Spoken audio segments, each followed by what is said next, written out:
கர்த்தரும் உலக இரட்சகருமாய் இருக்கிற ஆண்டவராகிய இயேசு கிறிஸ்துவின் நாமத்தினாலே உங்கள் அனைவருக்கும் என் அன்பான வாழ்த்துக்கள். காலநிலையில் பெரிய ஒரு மாற்றம் ஏற்பட்டிருக்கிறது. தொடர்ச்சியான மழையை காணக்கூடியதாக இருக்கிறது மட்டக்களப்பு பிரதேசத்திலே.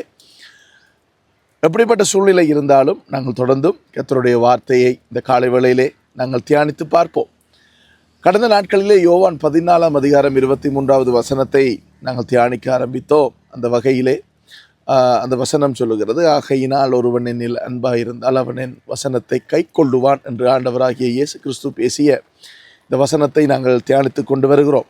அந்த வகையிலே நேற்றைய தினத்திலே கடந்த ஒளிப்பதிவிலே நான் அன்பாக இருந்தால் அந்த அன்பை குறித்து நான் சில காரியங்களை உங்களோடு பகிர்ந்து கொள்ள ஆரம்பித்தேன். இன்றைய நாளிலும் கூட அதனுடைய பாகம் 2 அல்லது பகுதி 2ஆக இன்னும் சில காரியங்களை குறித்து, இந்த அன்பை குறித்து உங்களோடு பேசுவதற்கு நான் விரும்புகிறேன். ஏனென்றால் ஆண்டவராகிய இயேசு கிறிஸ்து 2 காரியங்களை குறித்து பேசினார். அவருடைய வருகை நாட்களிலே இதை நான் காணக்கூடியதாக இருக்குமோ என்று சொல்லி, ஒன்று விசுவாசம், அடுத்தது அன்பு.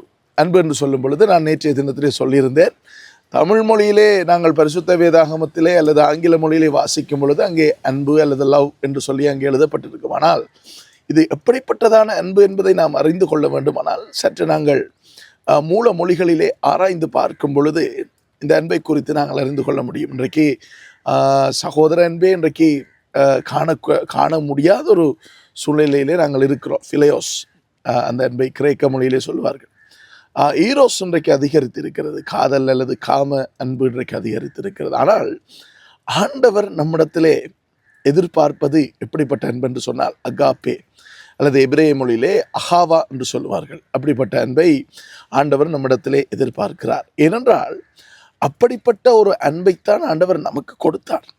நாம் பாவிகளாய் இருக்கையில் கிறிஸ்து நமக்காய் பாவமாக்கப்பட்டார் என்று சொல்லி பரிசுத்த வேதாகமம் சொல்கிறது. நாம் நல்லவர்களாய் இருக்கும் பொழுது அல்லது நல்ல காரியங்களை செய்யும் பொழுது அல்லது ஆண்டவருக்கு நாம் காணிக்கை செலுத்தும் பொழுது அவர் நமக்காக பாவமாகவில்லை. அதனாலே ஆண்டவர் நம்மிடத்திலே பலியை, காணிக்கைகளை, இவைகளை அல்ல, அதிகமாய் நம்மிடத்திலே அவர் எதிர்பார்ப்பது என்னவென்றால் நிபந்தனை இல்லாமல் அவரை நேசிக்கும்படிக்கு நம்மிடத்தில் எதிர்பார்க்கிறார்.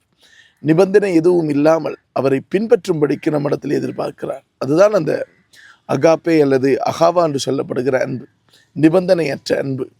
நிபந்தனை இல்லாமல் தம்முடைய வசனத்தை அவர் கை கொள்ள சொல்கிறார். ஏதாவது ஆசீர்வாதங்களுக்காக இன்றைக்கு ஜனங்கள் இயேசுவை பின்பற்றுவது, அவரை நேசிப்பது இருக்கிறது. ஆனால் நிபந்தனை இல்லாமல் நாம் நேசிக்கிறோமா?